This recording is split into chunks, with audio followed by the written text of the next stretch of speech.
Dear friends, greetings. Today we are back with one more episode of Coach Excellence Coaching Conversations.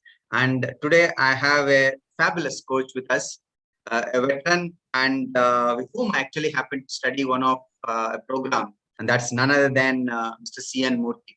Mr. C.N. Murthy, greetings. Thank you, Kiran, for inviting me. It's a pleasure to be here. Thanks a lot. We must say thanks a lot for supporting this small initiative, and that would support many more. So for the benefit of audience, I would share a little about Mr. Murthy before handing over the patent to him so that he can share a little and we jump into the conversation. Mr. Murthy, a ICF PCC credentialed executive and leadership coach, and he is a past president of ICF Mumbai chapter, and is an experienced coach who has been coaching for the past 10 years and more. So we have a lot to gain from this conversation. He's a facilitator and a consultant who brings with him more than 40 years of professional work experience, including strategic and operational expertise in large FMCG and multinational corporations engaging in B2B business. So without any further delay, I will hand over to Mr. Murthy to share a few words about himself, and then we will move into the conversation. Over to you, Mr. Murthy. Thank you for that intro, Kiran. A little bit about me. I'm basically a graduate engineer. I graduated from IIT Kharagpur way back in 1972. So that sort of dates me as old timer. And I worked for 20 years with ITC, and then I was for nearly another 20 years with another packaging company called Huhtamaki. When I joined them, they were called the Paper Products Limited.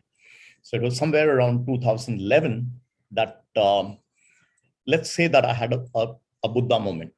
And I said, I needed to do something differently from what I was doing.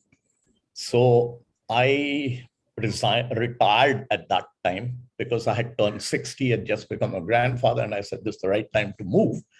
And so I retired. And that's when I got into the coaching business. So I got myself trained by Coaching and Leadership International Canada, did my basic and advanced level. Then I did my Marshall Goldsmith's stakeholder-centered training coach there. And along the way, there have been many, we all know that coaches continue to learn and learn and learn, and they don't learn enough. So I've been on that journey ever since. Right. So that's a little bit about me. Otherwise, I'm a very keen wildlife photographer. I love to pick up my camera and run after wild animals. And that gives me a respite from the coaching and the consulting that I do. That's indeed amazing. Okay. That's indeed amazing. And when you mentioned about 2011 and the Buddha moment, it was just playing on my mind that it is 2021. So it's 10 years from that moment. So absolutely. A milestone in itself. And with the list of accomplishments that you shared, I was just trying to scribble. So we have a lot to gain from this conversation today. So with that, let's move into the conversation. So from the time, as you were just sharing also, as you shared 10 years, and after this long period in the coaching space, what is coaching to you today? I know it will keep evolving, but what is coaching to you today? What is coaching to me? Kiran, that's a question I often ponder about. And I really feel that the answer that we arrive at is very, very important. It defines the purpose of what I do as a coach.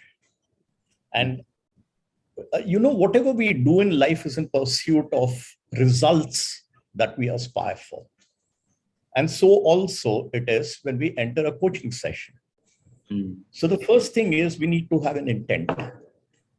And that intent that we have defines the coaching for us.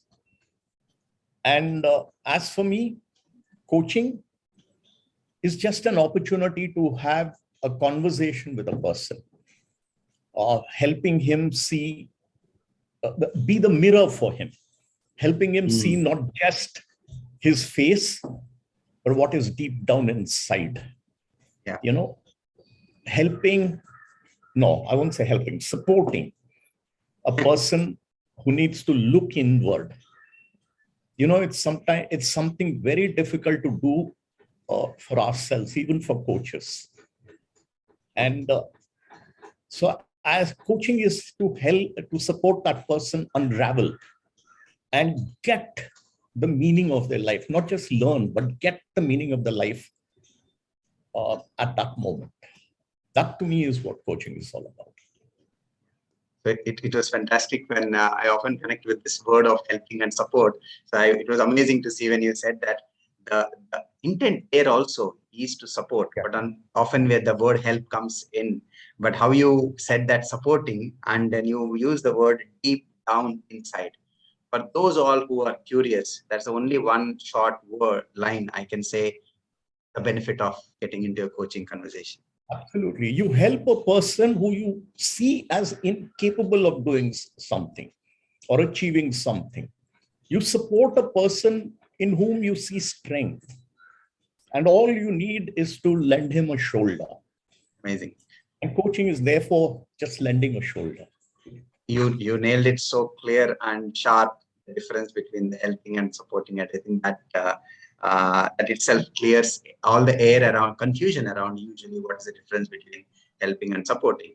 And it's so beautiful that you have someone next to you who believes in totality, in that you can achieve anything that you can put your mind to, apply, find a way, figure a way, and go through, clear all the hurdles and eventually accomplish because it was important to you as a coach. That's true. So with that, let's move to the next one. As per you, though often the answer seems to be uniform, I'm always tempted to ask this question: who all can benefit from having a coach or having a coaching conversation? Benefits and ROI is what everyone who has not understood what coaching results in seek to know. And that includes individuals who come for coaching and organizations who wish to coach their leaders. So, but let's see. In reality, if you talk to anybody who has benefited from a coaching experience,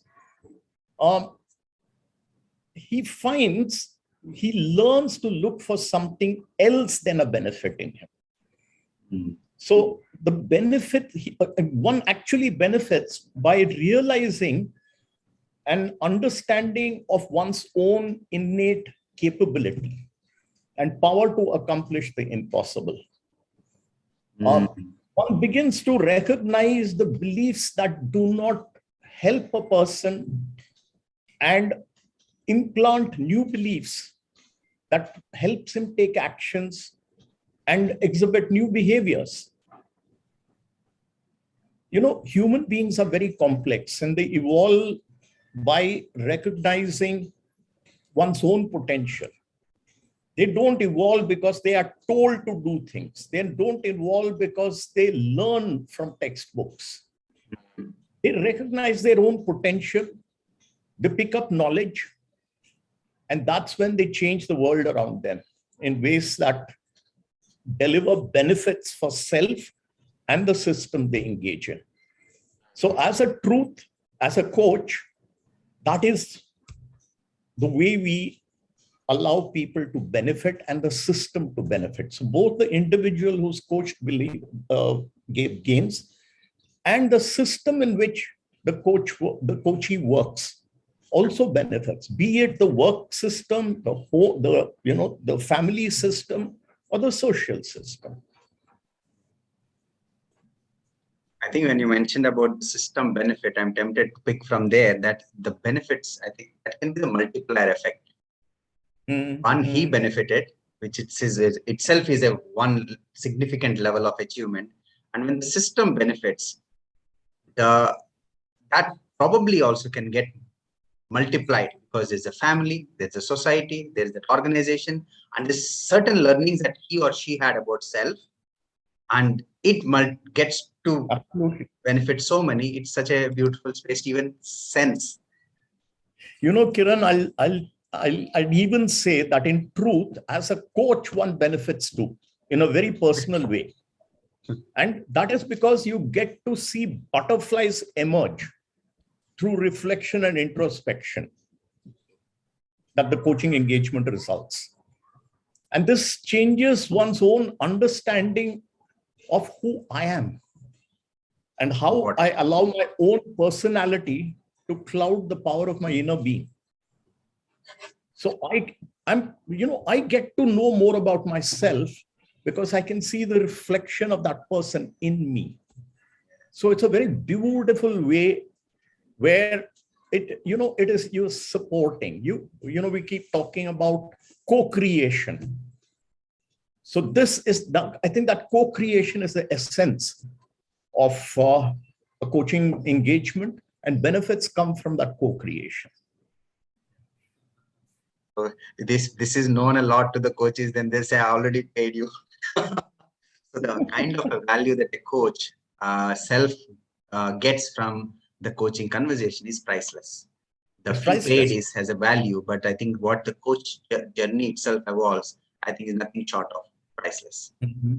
And I can't move to the next one without pointing out what you mentioned about once tapping into the innate capability. That is like unearthing the best version of yourself, or the best what's inside you, and also the power to believe in impossible. Imagine just if someone was to believe in their power to believe in the impossible and make it possible, what it would be like for them, what it would be for their community, their organization, family, and society. Absolutely. So amazing. Thanks a lot. You can't put a number to this, you can't put a number or a value. You can't say that my ROI is 20%, 30%. Doesn't make sense.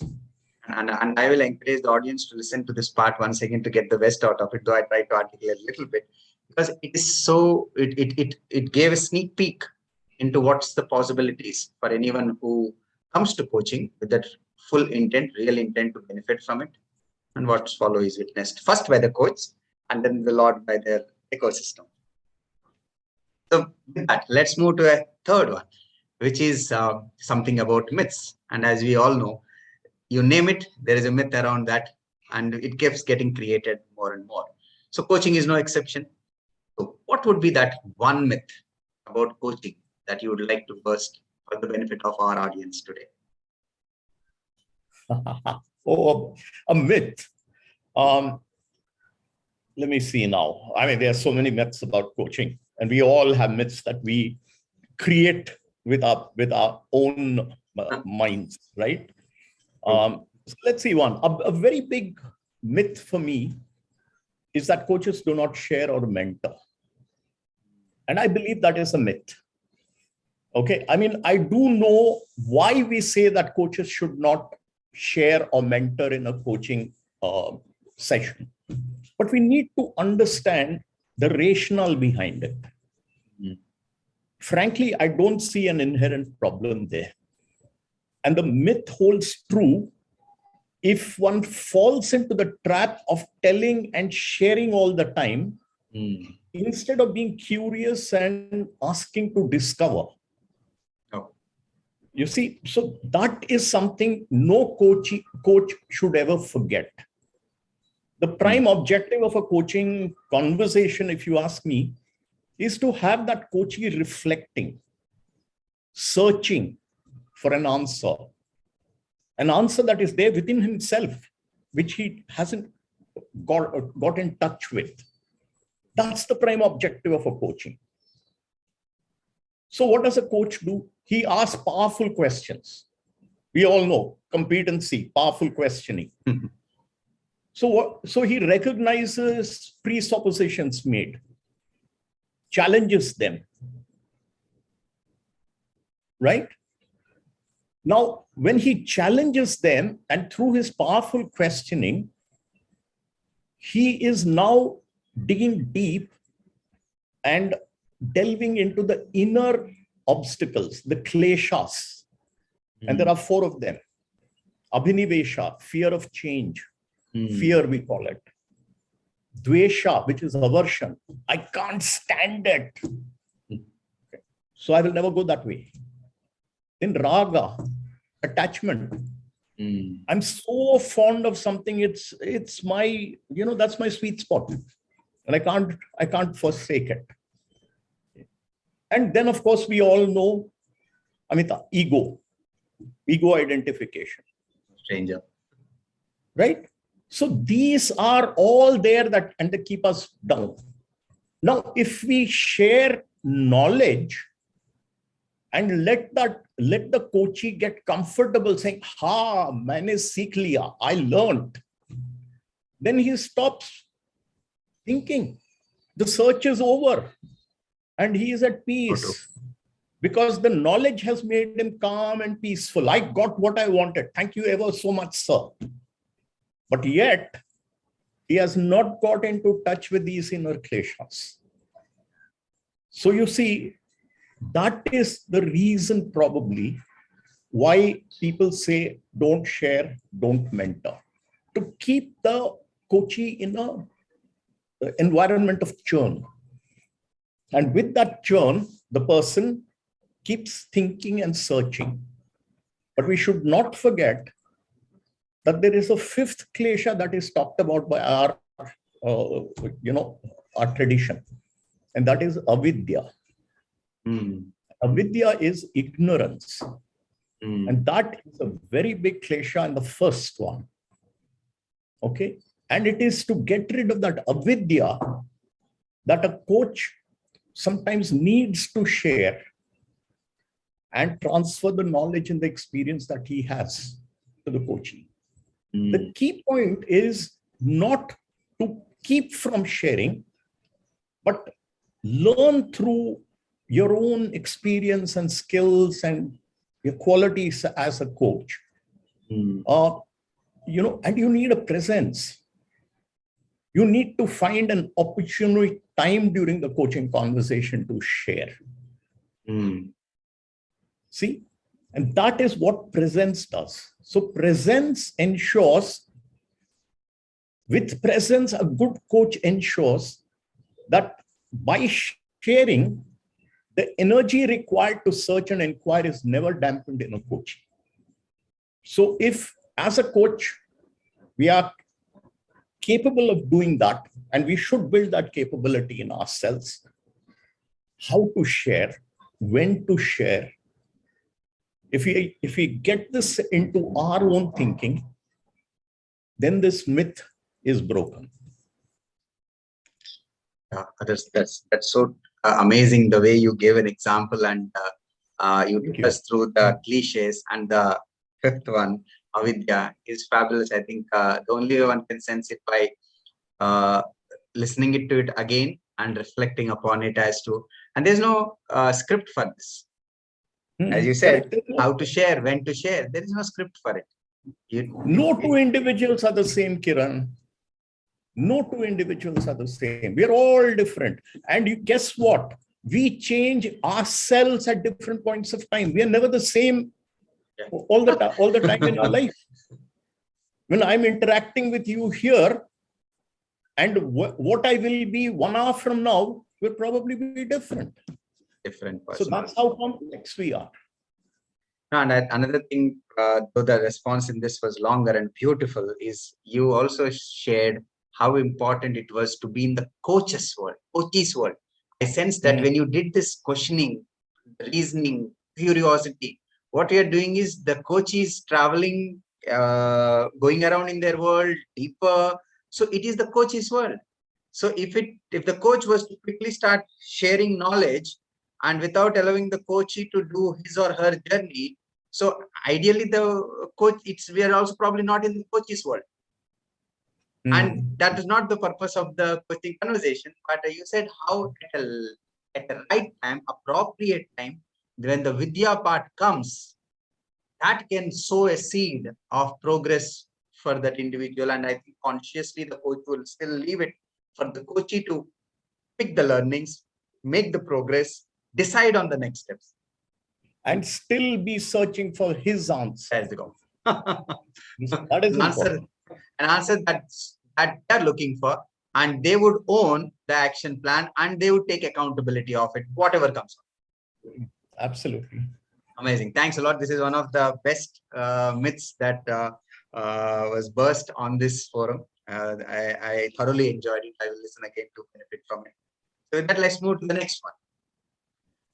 As we discussed during the session also, a coach gets to witness such a beautiful moments during coaching conversations.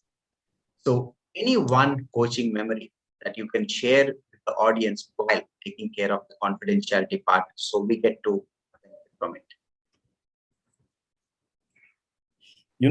It is moments like this that really make the profession worth it. Okay, you feel blessed when you find your coachee actually breaking through and discovering something for himself. Okay, and let me see, there was a very recent experience that I had that readily comes to my mind. This was about a very, very senior leader. In fact, he was the global head of a business vertical. And about a couple of years ago, he had moved from another vertical into this role. And this was a role about which he knew zilch. He knew nothing. And it's like, moving from marketing to personnel or marketing to production. It was as dramatic as that, right? He came in with the full clarity that he didn't know. And he got onto it, and he was struggling to create a market, okay, for himself in that vertical, for himself and the team in that vertical. The man was very ambitious, was never kind to himself, and the goals he'd set for himself were very high, and he had problems in achievement. And at the same time, it was a multi, it was a global role that he was in. So he's dealing with people with different cultures. And over a period of time, he started getting feedback that he was ruthless. He would run roughshod over people. He was impatient. And people were leaving by the dozens. Okay, so very high retrenchment rates, higher than the average for that industry. So the organization got very perturbed, and the feedback they kept giving him was very firm and repeated. And I can tell you, Kiran, if I was in his shoes, I would have quit and left a long time ago. I mean, that was the amount and the strength of that feedback that was given to that poor man. But he was made of sterner stuff, and he said, I'm going to do it, and I'm going to make a success of this. He didn't want to quit. So he asked for coaching, and he came to me for a coaching experience. So we got onto a coaching journey, and for the first 4-5 sessions, we were talking about behavior that would help in relationships. Okay, because that is what he wanted to talk about. So because that was the feedback he was giving. Your relationship is bad, right? The way you deal with people, the famous word, you have no emotional intelligence.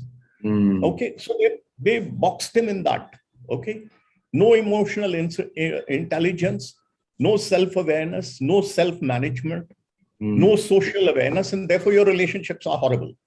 Okay, HR people and everybody else have become a masters of EI, and they had pumped all this stuff into him.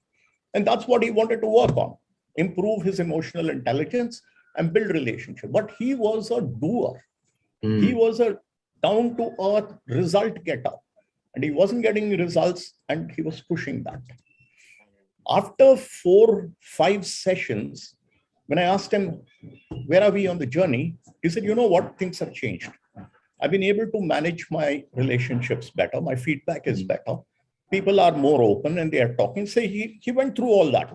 And then he said, but CN, there's still something missing. I'm still not there. I said, okay, so what do you want to talk in this session? He said, no, I want to change the topic. So I said, what do you want to talk about now? He says, you remember the other goal that we had set was that I had to be in the flow between big picture thinking and down to earth behavior. Okay, I need to be in that flow. And I'm not in that flow. So I spend too much of time with the nitty-gritties and all that. I just don't get into that. So we started talking about it. And soon it transpired, and I'll just cut the short. Very soon it transpired that somewhere he had a fear of, creating a vision, that not knowing all the facts, having all the information. So it was easier to be focused on what I know today and drive that than to think of the future, which is all cloudy, hazy, particularly in these chaotic times. And I think the pandemic made it worse for him. Okay, so he openly, trust had built. So he was very open with me, and he said, CN, I'm honestly telling you, I'm afraid of what I do not know. Okay, so that is where I think the word presence comes. He said, I'm not, comfortable. I'm afraid. So then I just looked at him and I said, but my friend, 2 years ago, you moved to this vertical with as much uncertainty as you're facing now, when you think about the big picture. But you came over with courage, and you have lasted and made an impression in 2 years, enough for the organization to say, I'm not going to kick you out. I'll help you grow further. So what happened? So what happened then? If you had the courage then, why do you say you don't have the courage now? So what is happening here? And we had this discussion. Then he used a words. He said, look, I don't know. I have self-doubts today. I can't, because I doubt myself. I said, but my friend, what about then? Did you doubt yourself then? And here is the beauty of what happens when you allow the person to reflect and come up. He said, no, then it was self-belief. So I said, what if you replace your self-doubt today with your self-belief? What do you think will be the transformation in you? And he thought for a while and he says, you know what, if I change that word doubt to belief, and I really focus on, knowing that I have that I have my self-belief, my energy will change. And when he said my energy will change, after that, for the next 5 minutes, I didn't have to say a word. He just kept talking about what would happen if he shifted from self-doubt to self-belief. And guess what? He had got it then. So that to me was a magical moment. I will not take any of that, but I said that self-doubt, self-belief, that pair. And then you said, I can sense what you witnessed for the rest of the minutes when he spoke. I can sense it. So absolutely. Amazing. I tell you, the crowning, Kiran, the crowning glory that set his face alight. His face just lit up when he suddenly realized, that it wasn't just big picture thinking and down to earth. He realized that with belief, his behavior around micromanagement, impatience, insensitivity would all change. So that's a big one. And before going to the next one, I will connect back to what you shared a while ago about when one can tap into their innate capability and the power to believe in impossible. They both seem to have come out in this example as well. As to what a person can achieve after that, I think is unimaginable. That is true. That's true for all of us. But for getting, as a coach, how do we help a person tap into? That is something that we should be focused on when we are, working as a coach. Wonderful. So that, thanks a lot for that wonderful example. Though a little longer, I could really visualize what was happening probably between you. You can see I got carried away. I could witness. I'm happy I could witness, and I'm sure audience, when they watch it, you'll also be able to visualize this whole thing, as you narrated. With that, let's move to the next one. A very interesting one. We often talk about presence, and we in fact were speaking about it a few days ago. So I thought this is the best one to look at as the key two questions in the end. So we often talk about presence as an important competency to be cultivated for coaches. How do you define or describe presence today? You said that was a long-winded answer I gave. I'm afraid if I start talking about presence, please proceed. I will go All only on yes. that. Because for me, that is what I'm always after. Okay, trying to understand what presence really means. I looked at the Icf Competencies definitions. Okay, and I'm not talking about the old definitions. I'm talking about the latest ones. And you know what it says? The competency is defined as a coach maintains presence, right? And the definition there, if I remember right, is he is fully conscious and present with the client. He employs a style that is open, flexible, grounded, and confident. Okay, and we all learn that like I did. You can repeat it. In your sleep, you can repeat it and say, this is presence. And then you know what? The ICF competency then begins to give you, then it goes on to illustrate the behaviors that will be demonstrated by a coach while being fully present. And there are, 5, 6, 7 behaviors that are listed. All right. And we can all get that, right? But the question I ponder over, Kiran, is who is this person who is present and demonstrates that behavior? It's all right to say this is the behavior that will tell me that he's maintaining presence, right? But if I have to demonstrate that behavior, who's the I who has to demonstrate that behavior? Now, that is the question that comes up to my mind.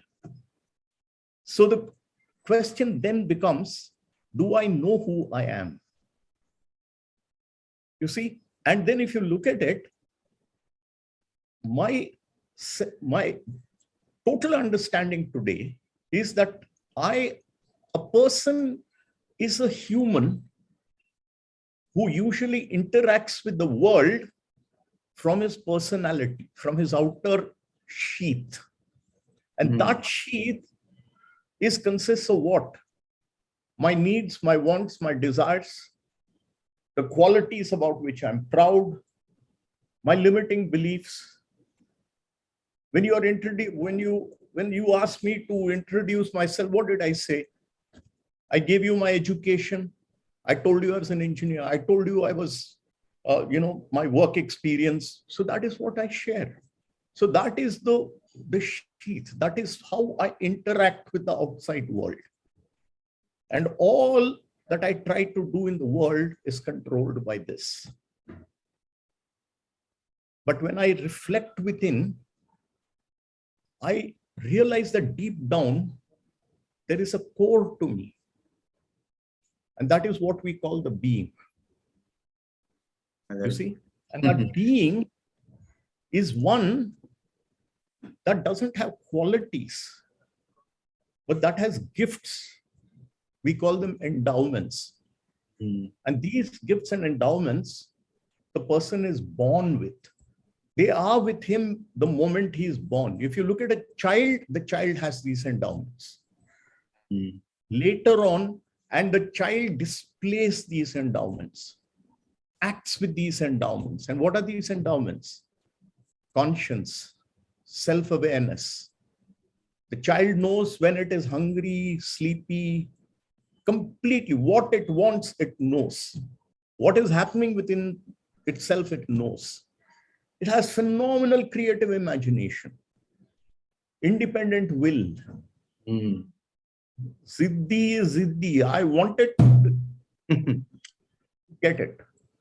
It's independent will that helps you run a marathon, even as an adult.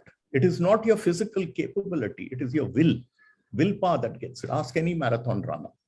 Okay, and then it has intuition. And the being has connectedness. The being connects with everybody. There's no jat, bhed, nothing. It just stays connected. See, and when one is not working with the personality of wants, needs, desires, qualities, etc., but one gets into touch with this core, that is when one becomes really whole, complete, and perfect. And that allows us to see the world as what can be instead of what it is. Because you are looking at an evolved place. So as a coach, for you, presence means first being present to yourself, knowing whether I'm working with my endowments, or whether I'm in touch with my endowments, or whether I'm governed by my wants, needs, desires, ego, everything.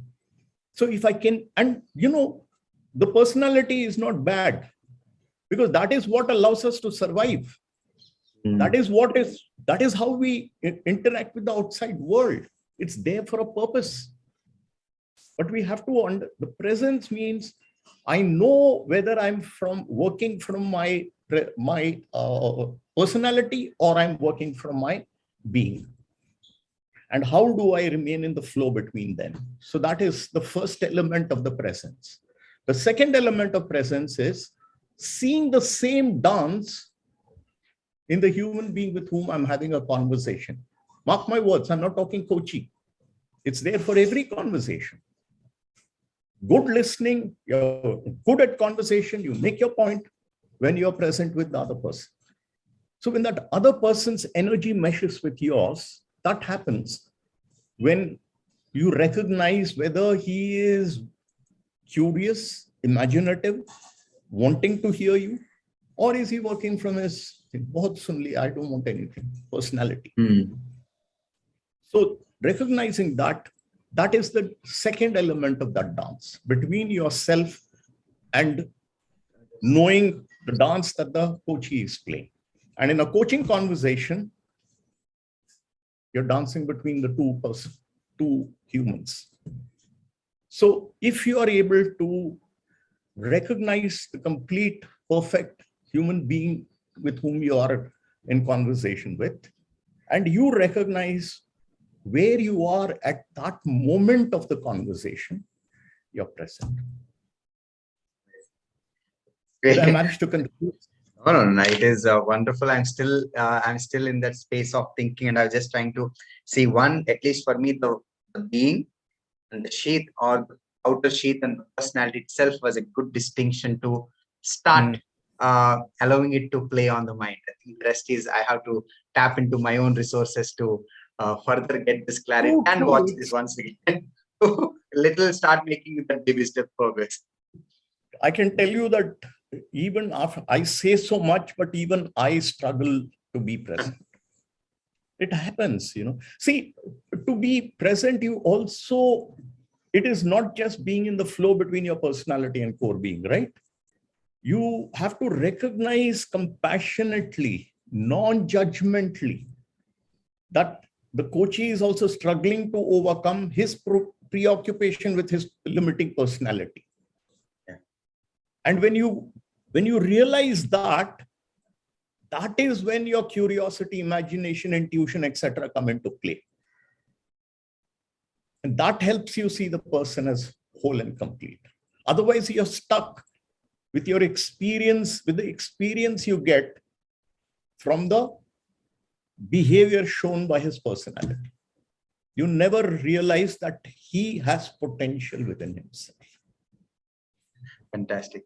While the amount of depth that we have covered, hopefully the next one would be a beneficiary, is what I was sensing before. That's why I was smiling before reading out the next one, which is, what according to you makes a coach a great coach? So I think you already kind of tapped into this question in what you shared so far, but often in the interest of the audience as well, we look at credentials as something significant achievement.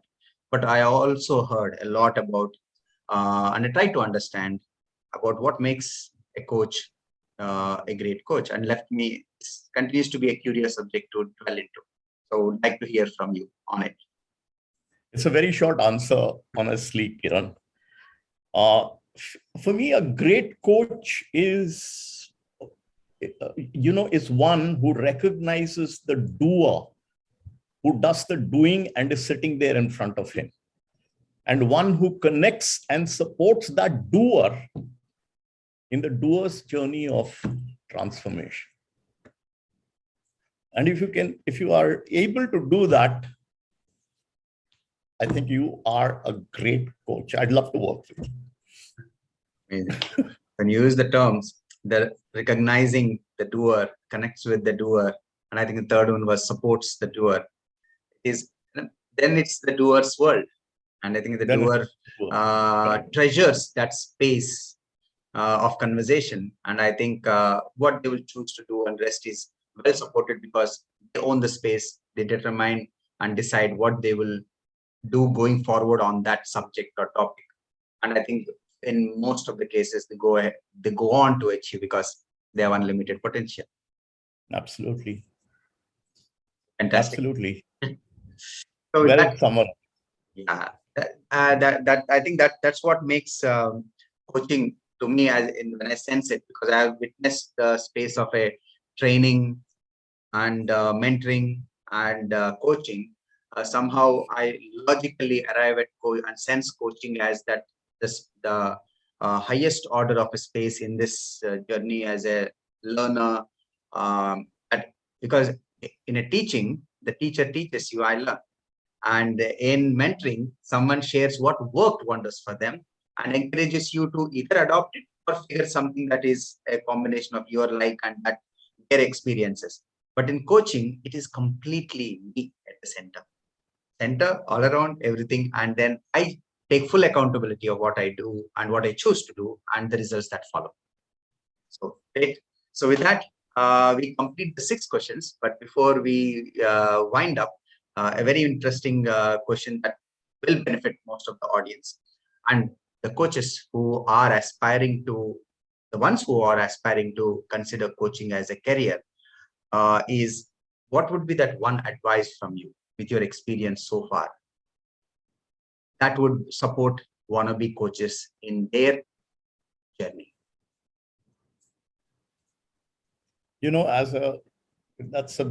That's a very deep question, and I'll tell you. I believe it is that a coach must be an insatiable learner. A coach must keep being extremely curious about who he is as a person and what he needs to do to become not a better coach, but a better person. Okay. So if one can be on that journey and recognize that one is perfect and whole and complete and just right for that moment of time that one is in, when that realization comes to you, then you begin to relax.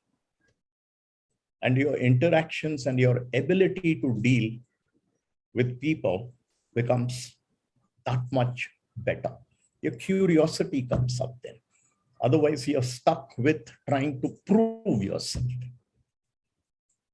Amazing. I think just for the benefit of the audience, because it's such an important thing, is when you mentioned about insatiable learner and then extremely curious, and very importantly, you also mentioned about one key is keen about becoming a better person.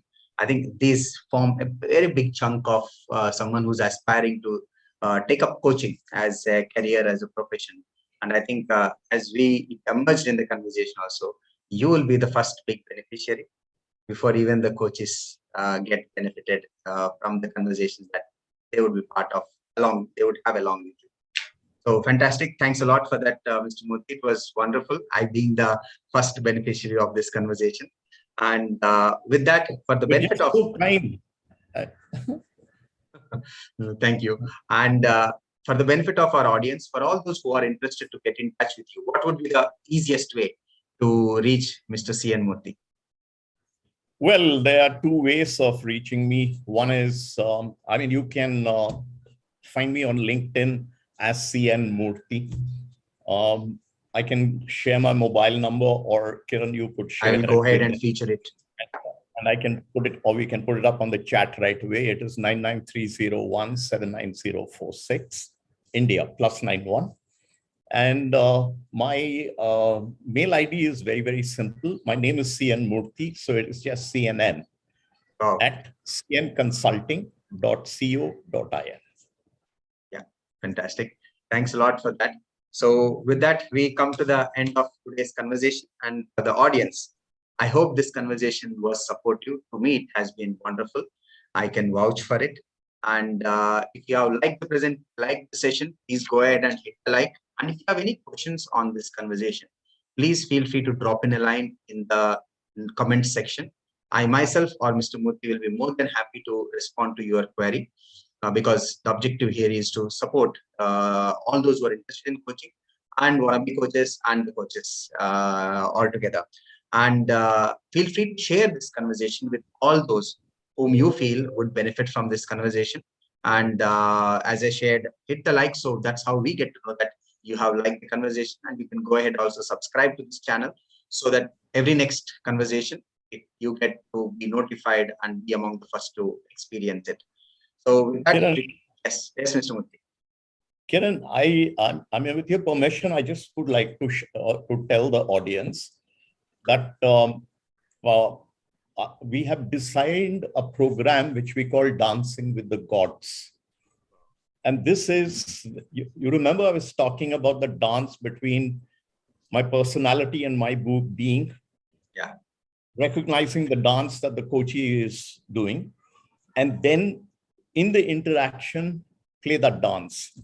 So this threefold dance, okay, is probably a little more complex than even a Bharatanatyam, but it sort of adds so much value to one's understanding of what makes powerful transformative coaching. Okay, and we have put up this program, and if anybody is interested, if they get in touch with me, I can give them more information. I think why not? We have enough of audience who are looking to leverage coaching and get supported by their own individual. So there'll be, I'm sure many would be keen to and would like to benefit. So thanks a lot for that, Mr. Murthy. And for all the audience, till we meet again. So please be safe and keep smiling. So, and once again, thanks a lot to Mr. Murthy for today's conversation. A pleasure, and thank you very much for having me here, Kiran. Thank you, Mr. Murthy.